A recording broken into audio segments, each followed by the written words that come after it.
Le véritable adorateur ne quitte pas son adoration lorsque la musique s'arrête. Amen. Il emporte son adoration avec lui. Il sort de l'église avec son adoration. Il rentre chez lui avec son adoration. Il va au travail avec son adoration. Il rencontre ses ennemis avec son adoration. Il traverse les épreuves avec son adoration. Et partout où son pied touche le sol, sa vie devient un témoignage de la valeur de son Dieu. Aux croix sacrées, tant d'un amour sans fin. Tu portes en toi le poids de mon destin. Par ton sang versé, l'âme trouve pardon.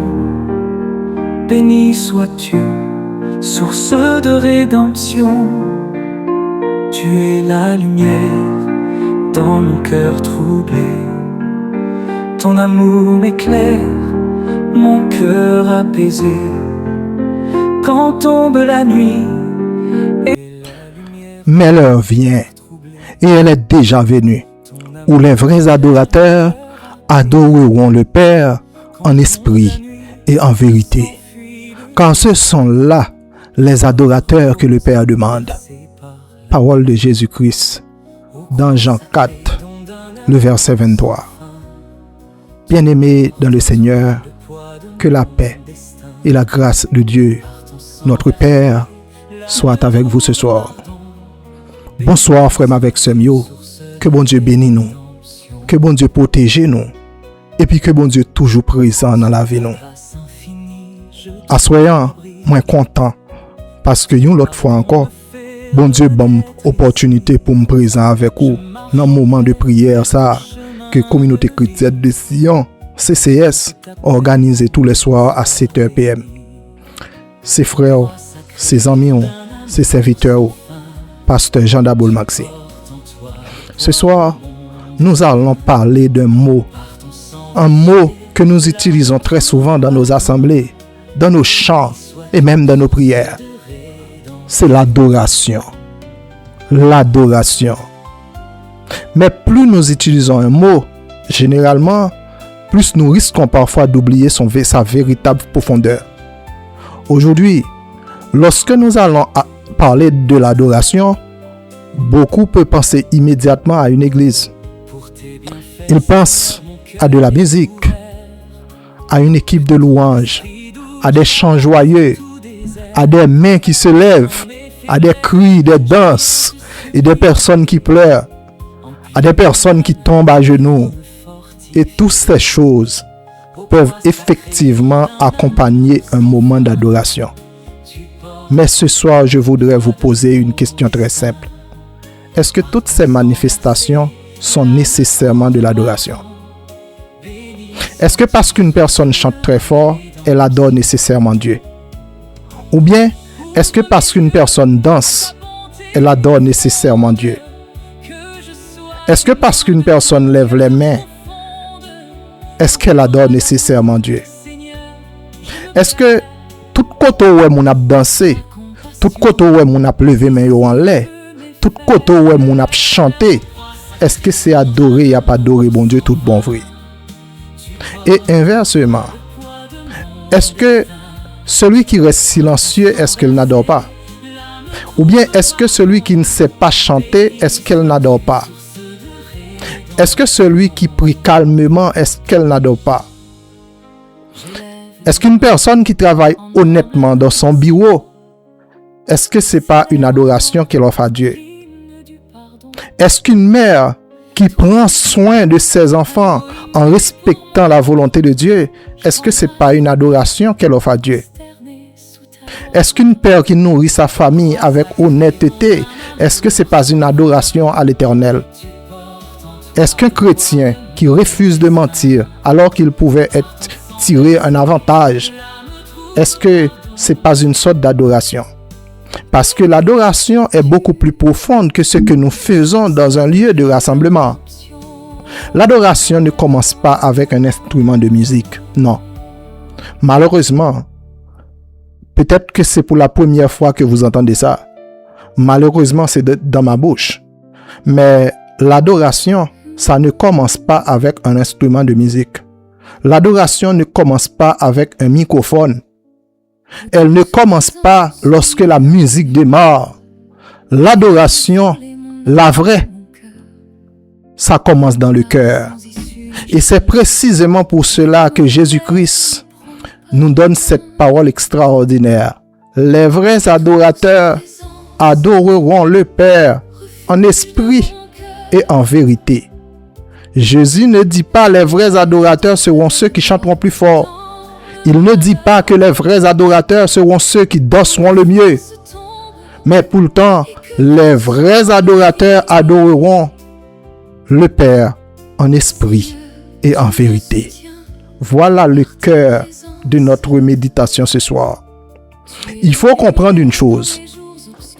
L'adoration peut produire des expressions extérieures, mais l'expression extérieure n'est pas nécessairement de l'adoration.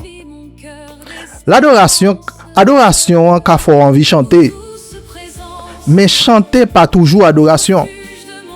Adoration qu'a fort envie de danser, mais danser pas toujours adoration. Adoration capable de faire lever main en l'air, à balancer main, mais le fait qu'on leve main en l'air, ça peut qu'on veut dire adoration. Adoration, li ka fort produit des cris de joie, des cris avec des pleurs. Adoration qu'a même dirigé vers un silence profond, un silence dans lequel tu n'as plus besoin de beaucoup parler. Tu es simplement conscient de la présence de Dieu. Tout ton être dit, Seigneur, tu es Dieu. Mais même le silence n'est pas automatiquement de l'adoration. Parce que tu peux rester silencieux et avoir un cœur rempli d'orgueil. Tu peux chanter et avoir un cœur rempli de haine. Tu peux lever les mains et refuser de pardonner. Tu peux danser dans l'église et humilier quelqu'un quelques heures plus tard. Tu peux crier Alléluia dans une assemblée et mentir à ton prochain le lendemain. Alors qu'est-ce que l'adoration? Vous pensez que l'adoration est une sorte de spectacle? Non. L'adoration vient du cœur. Et il vient du cœur à cause de la présence du Saint-Esprit de Dieu. L'adoration véritable, c'est une attitude intérieure de reconnaissance, de révérence, d'amour et de soumission à Dieu. Et cette manifestation, cette adoration finit par se manifester dans toute notre manière de vivre. Notre vie entière devient alors une adoration à l'Éternel. L'adoration commence à l'intérieur et produit des conséquences à l'extérieur. Elle transforme notre manière de parler. Elle transforme notre manière de traiter avec les autres. Elle transforme notre manière de travailler. Elle transforme notre manière de gérer. Notre manière de réagir lorsque nous sommes blessés. Amen. L'adoration transforme notre manière de nous comporter lorsque personne ne nous regarde. Parce que si Dieu est réellement digne de notre adoration le dimanche, il doit être aussi digne de notre obéissance le lundi. Si Dieu est digne de nos chants dans l'église, il doit aussi être digne de notre honnêteté au travail. Si nous levons nos mains vers Dieu le dimanche, mais nos mains doivent être aussi capables de servir les 7 autres jours de la semaine.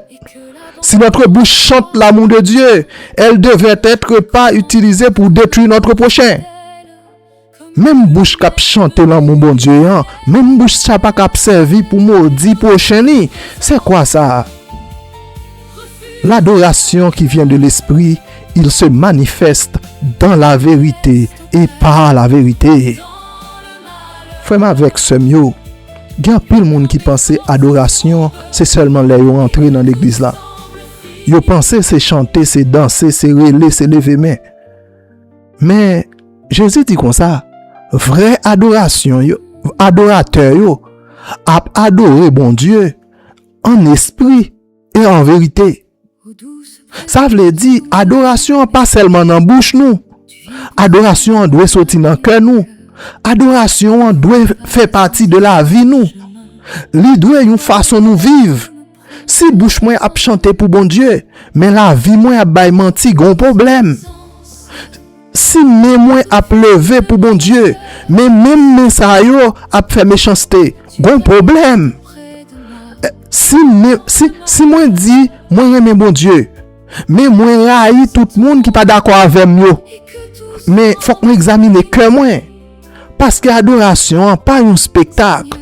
Adoration c'est toute la vie un homme. Ce soir, nous allons prendre le temps de comprendre cette vérité. Nous allons voir ce que signifie réellement adorer Dieu en esprit. Nous allons comprendre pourquoi Dieu parle de l'esprit.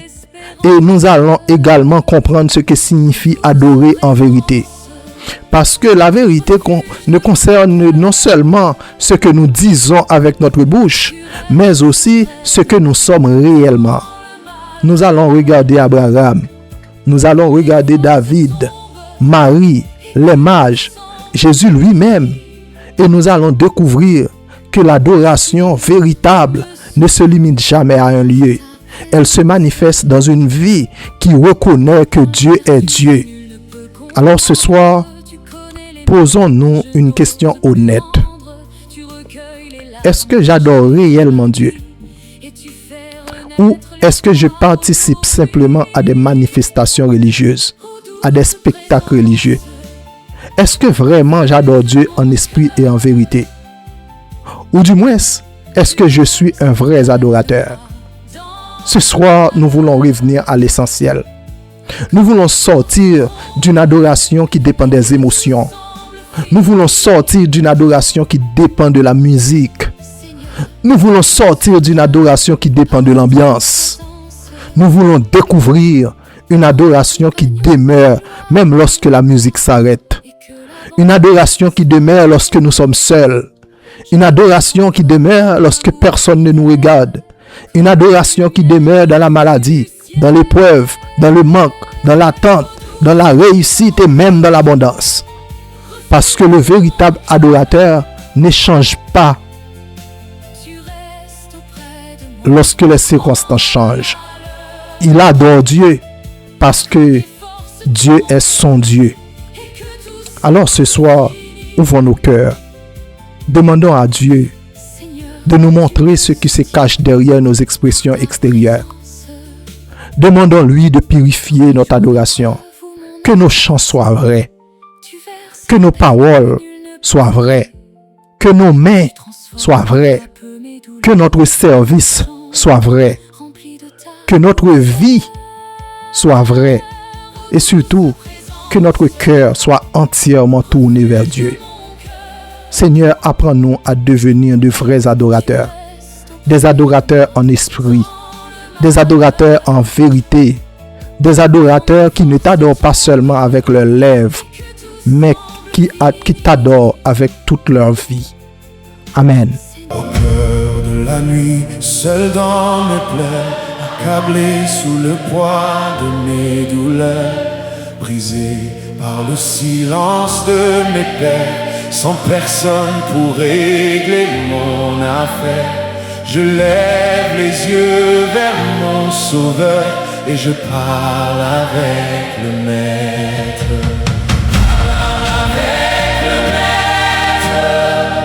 Il connaît ton cœur. Parle avec le maître. Il essuie tes pleurs. Quand vient le désespoir, parle avec le maître. Parle avec le maître. Il te répondra.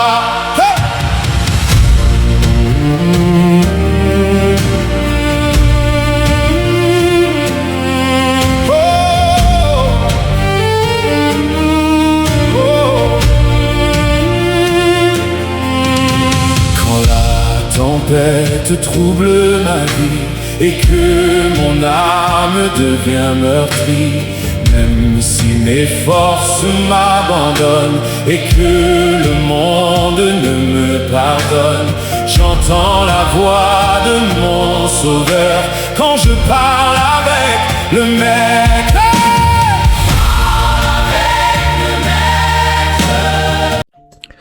L'adoration commence dans le cœur.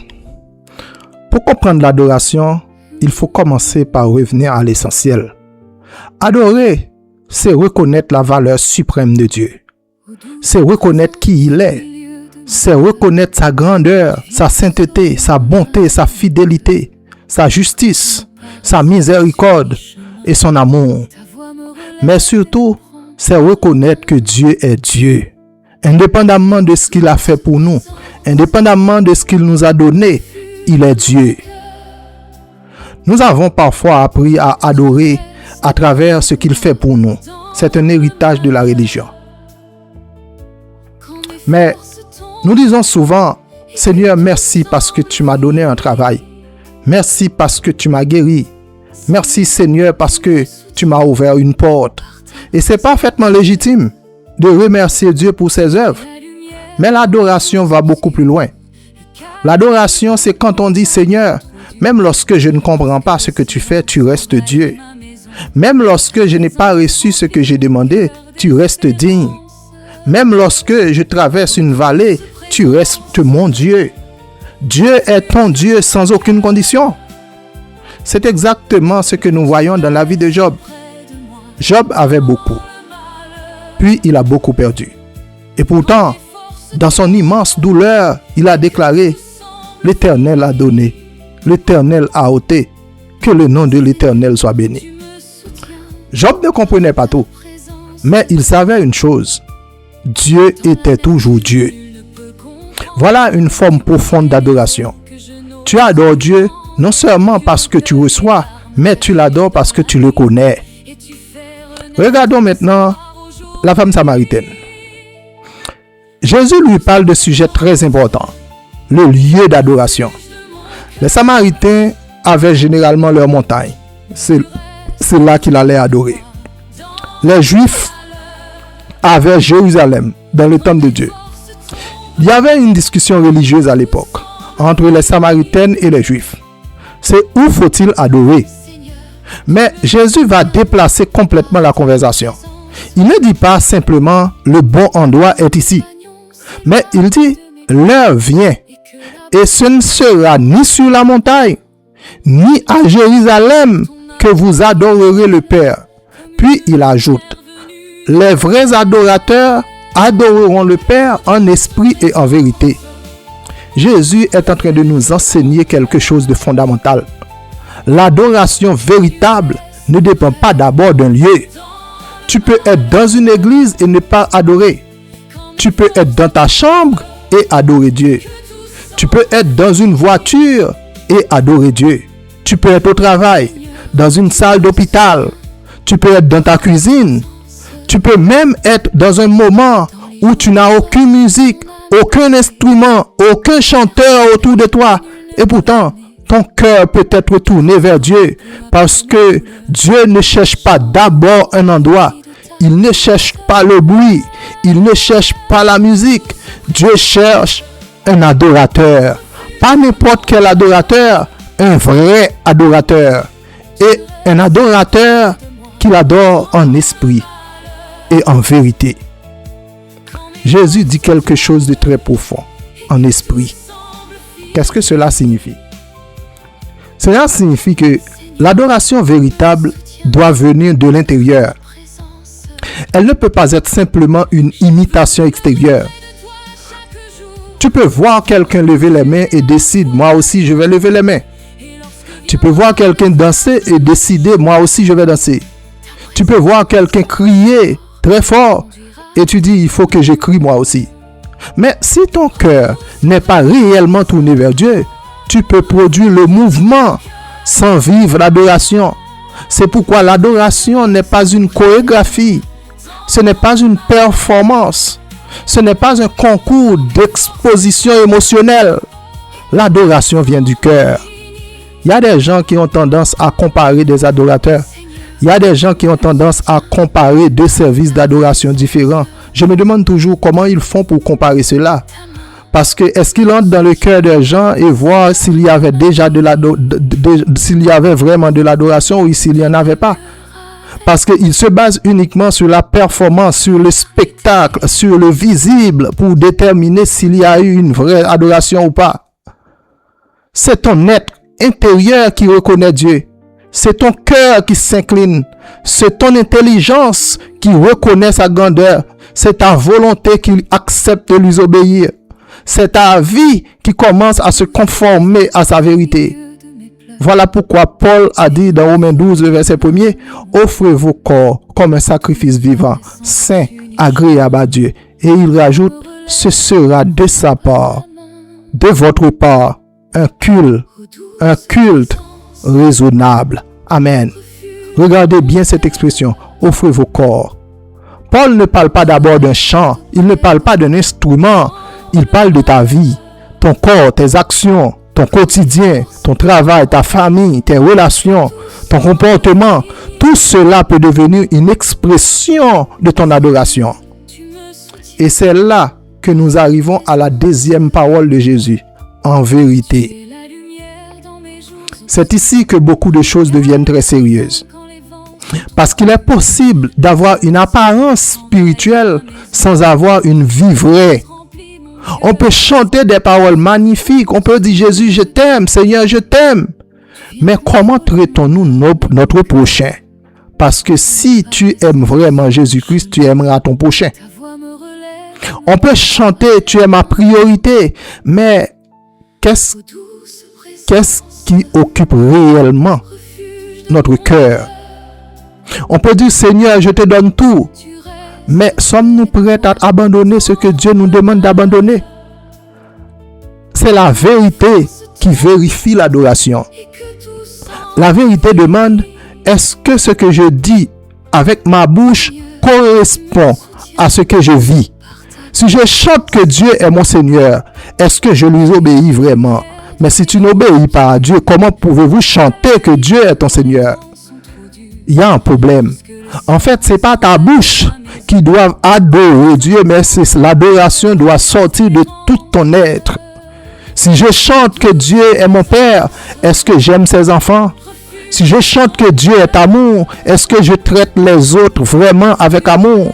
Si je chante que Dieu est saint, est-ce que vraiment ce que je cherche à vivre dans la sainteté de Dieu? Si je chante que Dieu est vérité, mais est-ce que je refuse vraiment le mensonge? Voilà pourquoi Jésus-Christ a dit en esprit et en vérité. Pas seulement en esprit, pas seulement en vérité, mais les deux. Il est possible de chanter avec beaucoup d'émotion sans véritable adoration. Il est également possible de reconnaître beaucoup de vérité, de chanter des vérités sans avoir un cœur qui adore. L'adoration véritable unit les deux. L'esprit donne la profondeur intérieure de l'adoration et la vérité donne l'authenticité de l'adoration. Regardez Abraham. Dieu lui demande quelque chose d'extrêmement difficile. Abraham doit offrir Isaac en sacrifice. Et au moment où il monte sur la montagne, il dit, moi et le jeune homme, nous irons jusque-là pour adorer. Amen. Remarquez quelque chose. Pour Abraham, l'adoration n'était pas simplement chanter, il était prêt à obéir. Son adoration était liée à sa confiance. Il faisait confiance à Dieu même lorsqu'il ne comprenait pas. L'adoration véritable contient toujours une part de confiance et d'obéissance. Parce que si je dis Seigneur, tu es mon Dieu, mais que je refuse systématiquement de faire ce que je sais être juste, alors que mes paroles et ma vie sont en contradiction, on ne parle pas de vraie adoration dans ce cas. Regardez Marie. Lorsque l'ange lui annonce qu'elle va porter Jésus, Marie répond, je suis la servante du Seigneur. Ça, c'est une adoration. Elle accepte que sa vie soit utilisée par Dieu. Elle cherche pas seulement à recevoir quelque chose de Dieu. Elle accepte de devenir un instrument entre les mains de Dieu. Et voilà une autre dimension de l'adoration, l'abandon de soi-même. Alors, bien-aimé, peut-être qu'après cette méditation, nous devons revoir notre définition de l'adoration. Peut-être que nous avons trop longtemps pensé que l'adoration était principalement une activité du dimanche. Peut-être que nous avons confondu l'expression de l'adoration avec l'adoration elle-même. Oui, chante. Oui, danse si ton cœur t'y conduit. Ou lève ta main. Pleure si tu es ému. Crie de joie si ton cœur déborde. Mais n'oublie jamais, ce ne sont pas ces choses qui font de toi un adorateur. Ce sont les fruits de ce qui se passe à l'intérieur. Et parfois tu chanteras, parfois tu danseras, parfois tu pleureras, parfois tu crieras. Et parfois tu resteras simplement en silence devant Dieu. Mais dans toutes ces situations, la vraie question restera toujours la même. Ton cœur est-il réellement tourné vers Dieu?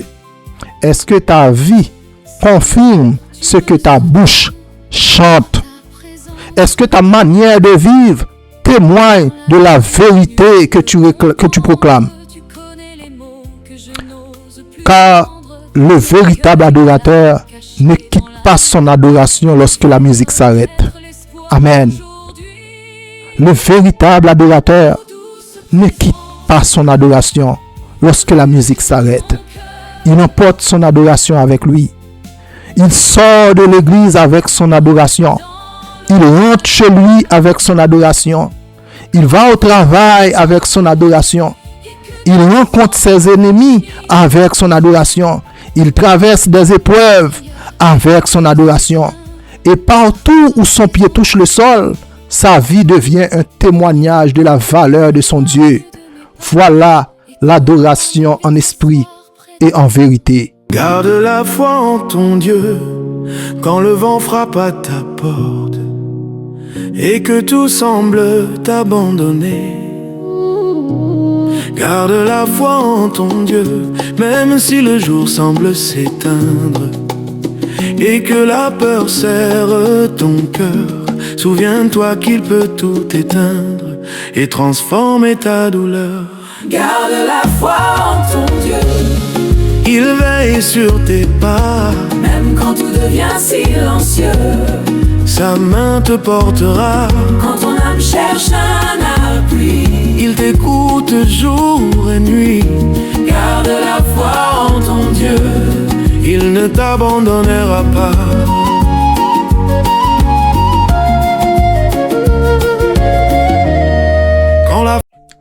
L'adoration doit devenir toute une vie. Bien-aimé, si l'adoration véritable commence dans le cœur, alors elle ne peut pas rester enfermée dans le cœur. Ce qui est véritablement dans le cœur finit toujours par produire quelque chose dans la vie. Jésus a dit, c'est de l'abondance du cœur que la bouche parle. Matthieu 12, verset 34. Ce que tu portes à l'intérieur finit par apparaître à l'extérieur. Si ton cœur est rempli de haine, ta vie finira par produire la haine. Si ton cœur est rempli d'orgueil, ton comportement finira par révéler l'orgueil. Mais si ton cœur est réellement tourné vers Dieu, alors ton adoration commencera progressivement à transformer ta manière de vivre. C'est pourquoi Paul a écrit, soit donc que vous mangiez, soit donc que vous buviez, soit donc que vous fassiez quelque chose d'autre, faites tout pour la gloire de Dieu. 1 Corinthiens 10, verset 31. Regardez la profondeur de ce verset. Paul parle de manger, de boire et des choses ordinaires, des choses de la vie quotidienne. Il nous montre que la vie avec Dieu ne se limite pas aux grands moments religieux. Même les choses simples peuvent devenir une occasion d'honorer Dieu. Tu peux adorer Dieu en mangeant, en travaillant, en étudiant, en élevant tes enfants, en conduisant ta voiture, en servant ton prochain, dans ton commerce, dans ton bureau, dans ton pays. Tu peux adorer Dieu partout où tu te trouves. Parce que l'adoration n'est pas enfermée dans un bâtiment. L'adoration est une orientation de toute la vie vers Dieu. Imaginez un homme qui chante magnifiquement dans son assemblée. Ils sont nombreux d'ailleurs. Tout le monde les admire. Mais lorsqu'il rentre chez lui, s'il maltraite sa famille, s'il humilie sa femme, s'il néglige ses enfants, s'il ment à son collègue, s'il trompe ses partenaires, et pourtant, chaque dimanche il chante « Seigneur, je t'adore ». Mais il faut alors poser une question difficile. Quelle valeur son chant a-t-il si sa vie contredit son chant? Est-ce qu'on peut vraiment qualifier son chant d'adoration? Dieu ne cherche pas une performance. Dieu ne cherche pas du spectacle. Dieu cherche de vrais adorateurs. C'est pourquoi Jésus a sévèrement dénoncé l'hypocrisie religieuse. Les pharisiens connaissent les paroles. Ils connaissent les traditions. Ils connaissent les règles. Mais Jésus leur a dit, ce peuple m'honore des lèvres, mais leur cœur est éloigné de moi. Matthieu 15, verset 8.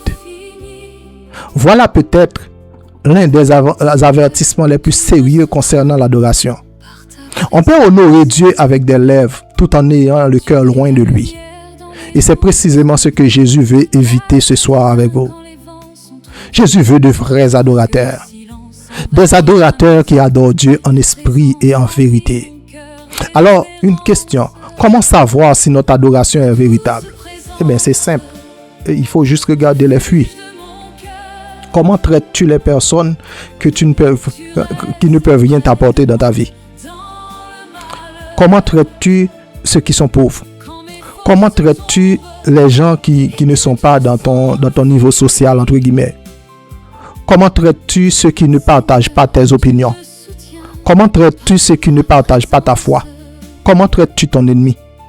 Et comment réagis-tu lorsque personne ne te voit? Et comment tu fais pour gérer ton argent? Quand tu as du pouvoir, comment tu utilises ce pouvoir? L'influence que vous avez, qu'as-tu fait de cette influence pour l'Éternel?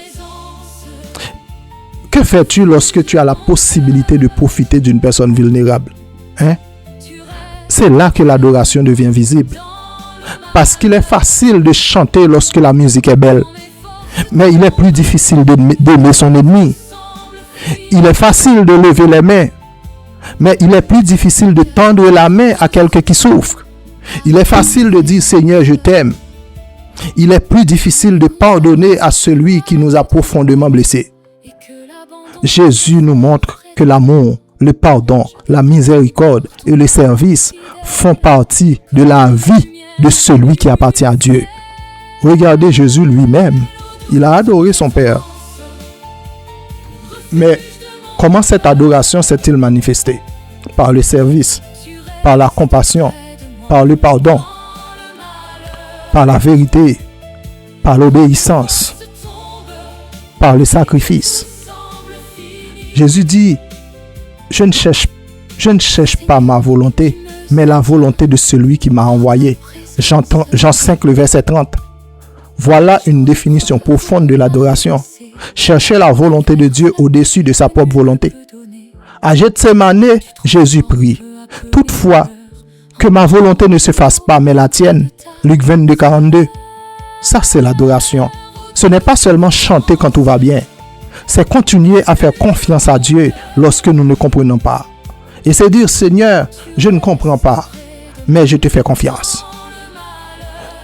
Je ne vois pas encore la solution, mais je sais que tu es Dieu.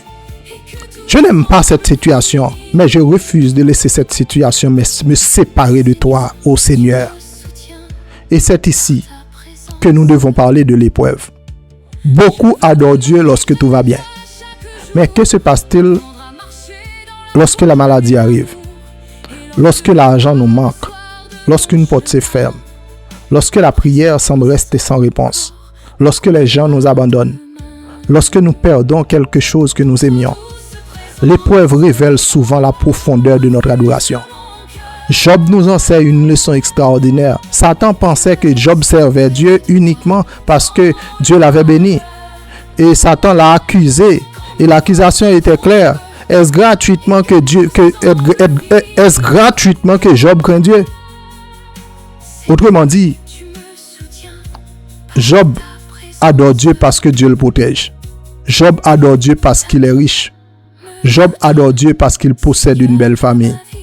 C'est exactement ce que Satan voulait dire. Satan voulait prouver que si les bénédictions disparaissent, l'adoration disparaît aussi. Mais Job a traversé l'épreuve parce que l'adoration de Job venait dans son cœur. Et même dans sa douleur, il n'a pas abandonné Dieu. Voilà la question que nous devons se poser maintenant. Pourquoi est-ce que j'adore Dieu? Amen. Est-ce que c'est uniquement parce qu'il me bénit? Est-ce que c'est parce qu'il me protège? Ou bien est-ce que c'est parce qu'il répond à mes prières? Ou bien est-ce que je peux dire, Seigneur, tu es mon Dieu, même lorsque je ne comprends pas? Même si nous adorons uniquement pour recevoir, c'est pas bien quand même. Nous n'avons pas encore compris l'adoration. L'adoration véritable, c'est dire, Seigneur, je t'aime pour qui tu es. Mais l'adoration produit également le service. Ésaïe reçoit une vision de Dieu. Il voit la grandeur du Seigneur. Et après cette rencontre, il entend, qui enverrai-je? Et qui marchera pour nous? Isaïe répond, me voici Seigneur, envoie-moi. Voilà encore une fois le mouvement de l'adoration. La rencontre avec Dieu produit une disponibilité. Lorsque tu comprends qui est Dieu, tu te demandes pas seulement, Seigneur, qu'est-ce que je peux faire pour toi? Mais tu commences aussi à demander, Seigneur, qu'est-ce que je peux faire pour toi? Amen. Tu ne demandes pas, Seigneur, qu'est-ce que je peux faire pour toi? Mais, Amen. Tu passes de Seigneur, bénis-moi à Seigneur, utilise-moi. Tu passes de Seigneur, donne-moi à Seigneur, envoie-moi. Tu passes de qui va m'aider à qui puis-je aider. C'est ça la maturité de l'adoration. Et cette adoration touche aussi notre relation avec les autres. Jean écrit, si quelqu'un aime Dieu, si quelqu'un dit j'aime Dieu et qu'il haïsse son frère, c'est un menteur.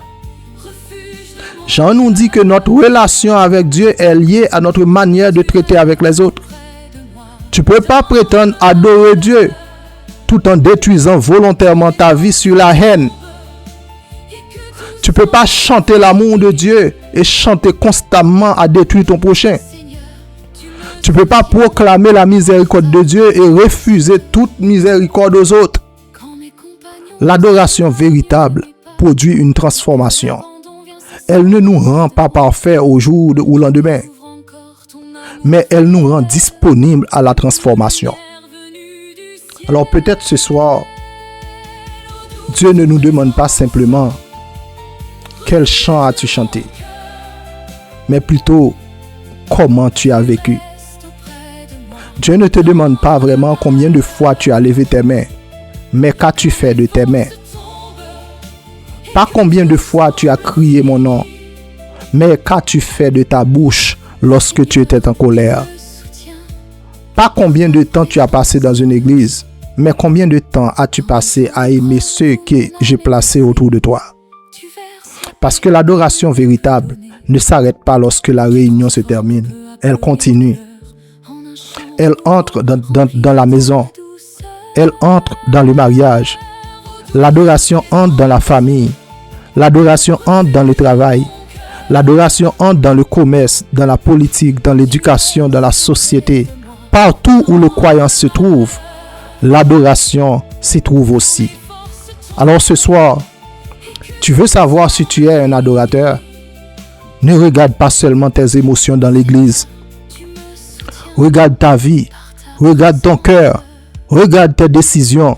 Regarde ton comportement lorsque personne ne regarde. Et demande à Dieu, Seigneur, est-ce que ma vie te dit la vérité? Car le véritable adorateur n'est pas celui qui fait le plus de bruit. Ce n'est pas celui qui chante le mieux. Ce n'est pas celui qui danse le plus. Ce n'est pas celui qui manifeste le plus. Le véritable adorateur est celui dont le cœur appartient réellement à Dieu et dont la vie commence à refléter ce qu'il adore. Oui, chante, mais que ta vie chante aussi. Lève tes mains, mais que tes mains servent aussi.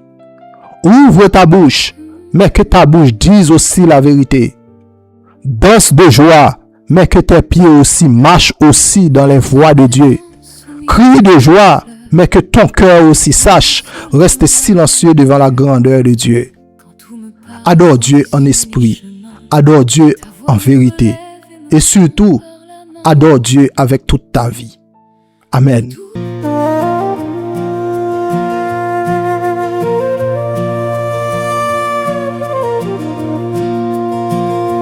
Agis Seigneur, conduis mes pas, ta paix soutient mes faibles bras, ta main relève mon esprit lourd et ton amour éclaire mes jours.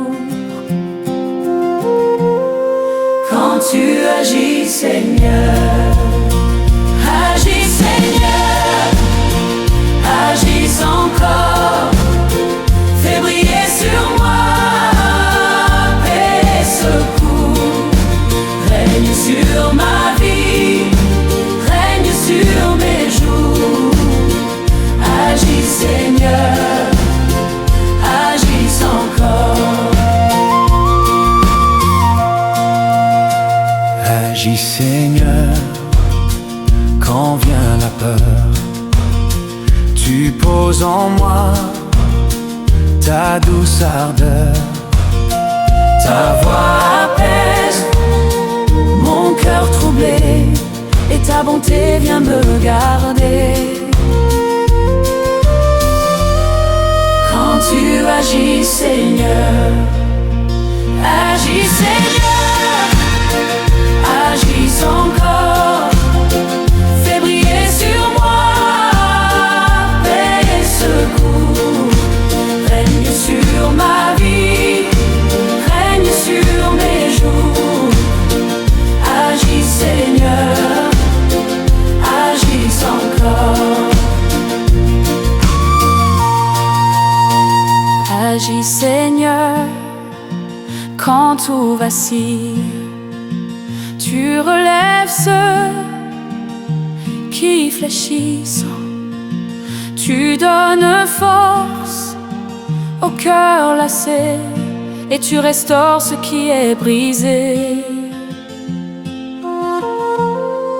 Quand tu agis Seigneur, agis Seigneur, agis encore, fais briller sur moi, paix et secours, règne sur ma vie, règne sur mes jours, agis Seigneur, agis encore.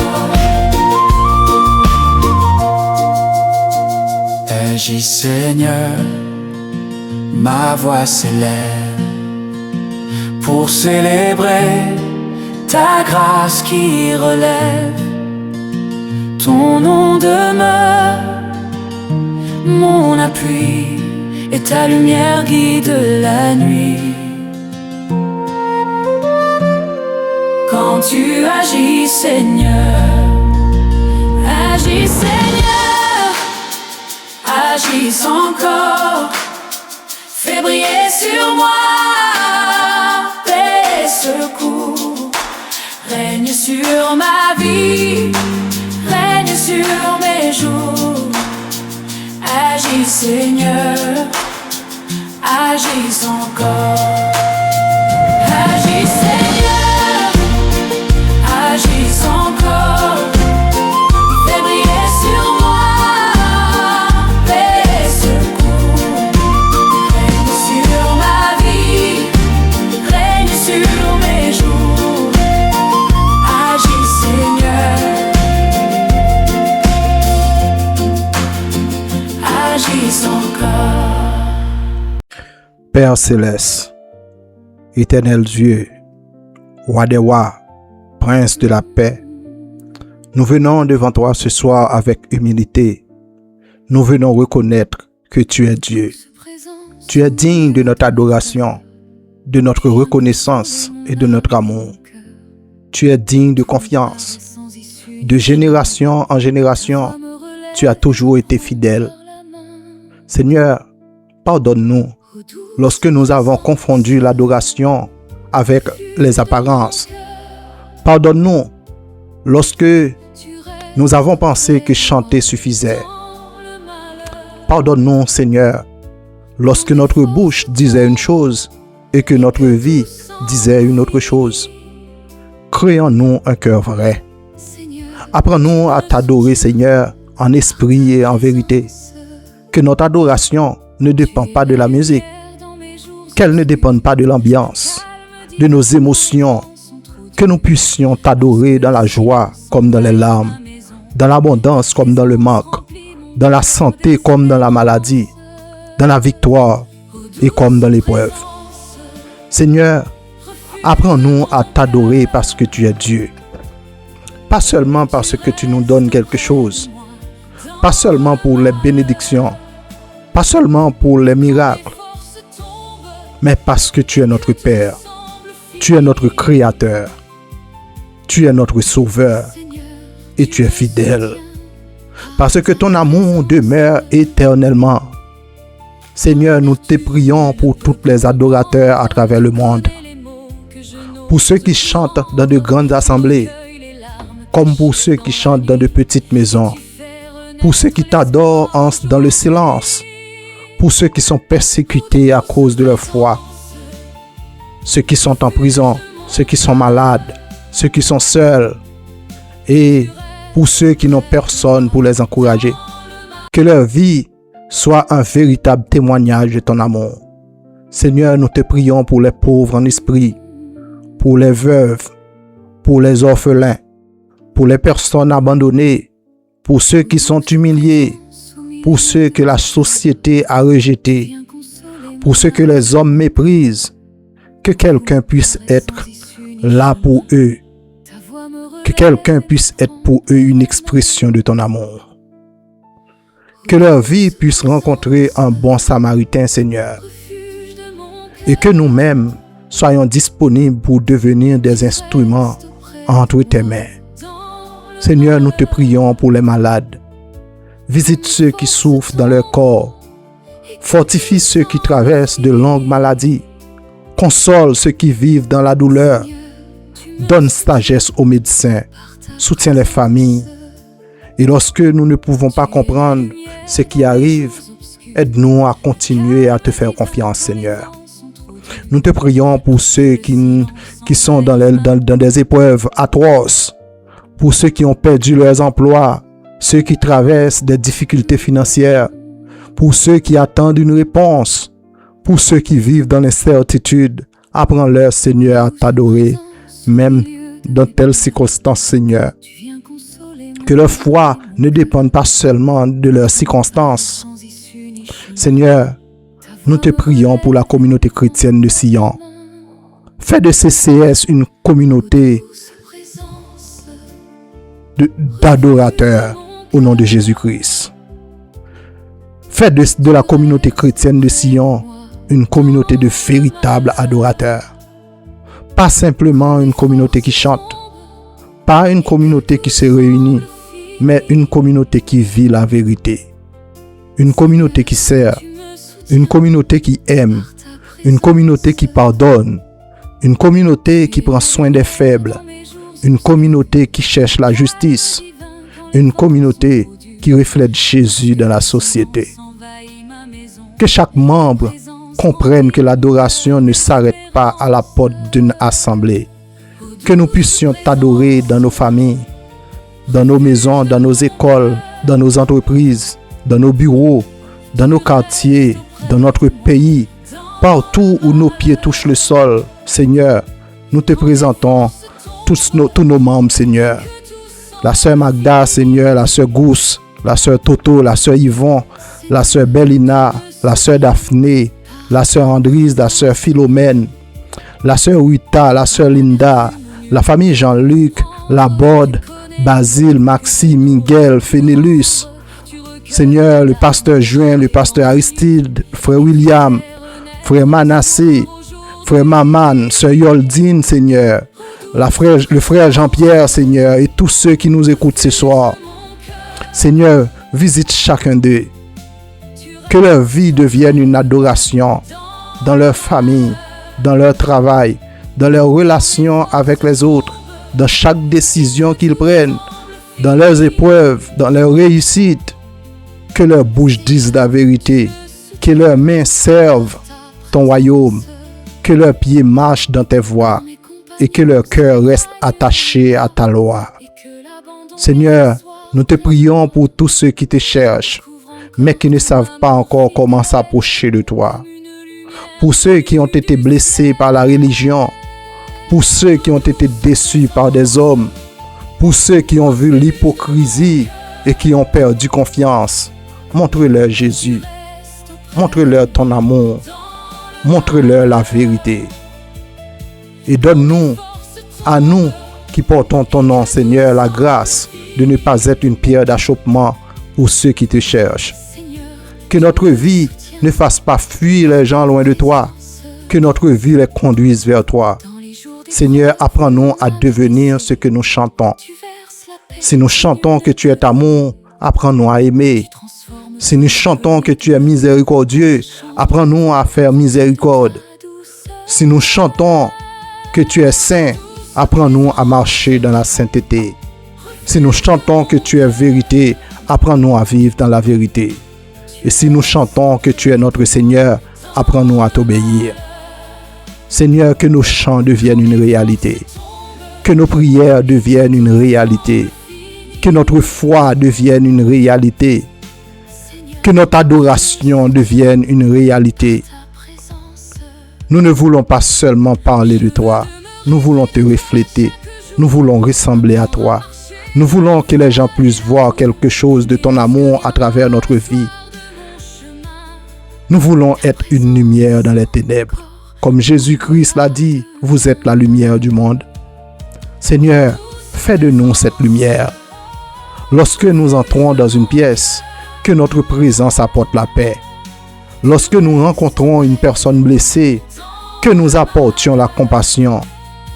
Lorsque nous rencontrons quelqu'un qui a besoin d'aide, que nous soyons disponibles. Lorsque nous sommes tentés de répondre au mal par le mal, donne-nous la force, Seigneur, de choisir le bien. Lorsque nous sommes tentés de mentir, donne-nous le courage de dire la vérité.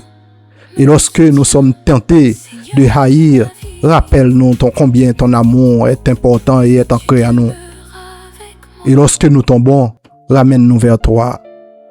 Père, Seigneur, Dieu Tout-Puissant, nous voulons être de vrais adorateurs. Des adorateurs qui t'adorent en esprit. Des adorateurs qui t'adorent en vérité. Des adorateurs dont les paroles et les actions ne contredisent pas ce qu'ils disent. Des adorateurs qui te servent dans le secret comme en public. Des adorateurs qui ne cherchent pas les applaudissements des hommes. Des adorateurs qui savent que ton regard est plus important que celui du monde. Seigneur, reçois notre vie. Reçois notre cœur, notre intelligence, nos mains, notre temps, nos talents, nos ressources et utilise tout ça pour ta gloire. Nous te remettons cette nuit. Nous te remettons nos familles. Nous te remettons notre communauté. Nous te remettons notre avenir. Et nous déclarons que tu es digne. Tu es digne quand nous comprenons. Tu es digne quand nous ne comprenons pas. Tu es digne dans la joie comme dans les larmes. Tu es digne comme dans la victoire comme dans l'épreuve. Tu es digne parce que tu es Dieu. Que notre vie entière soit une offrande devant toi. C'est ainsi, Père, que nous te prions. Au nom de Jésus-Christ.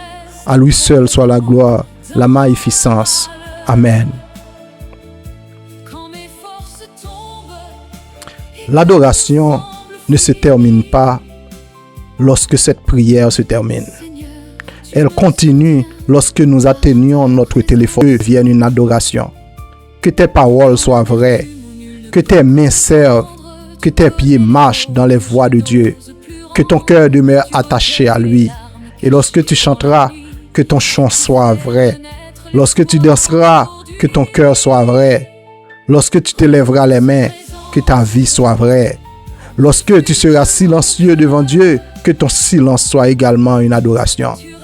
Que l'Éternel te bénisse et te garde, qu'il fasse de toi un véritable adorateur. Un adorateur en esprit, un adorateur en vérité, un adorateur dont la vie témoignent de la grandeur de Dieu.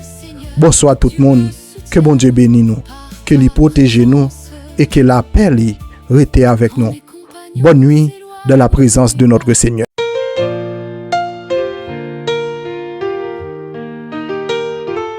Je viens devant ta face, ô Seigneur. Un cœur brisé, rempli de douleur. Dans le silence, mon âme te cherche. Seigneur, écoute ma pauvre détresse. Pardon, pardon, ô mon roi, je m'incline devant toi. Grâce et amour, je reçois. Seigneur, je vis par ta croix. Si tu comptais mes fautes, mes erreurs, je ne pourrais tenir sous ta grandeur.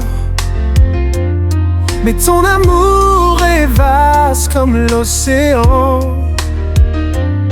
Tu donnes ta grâce à un cœur repentant.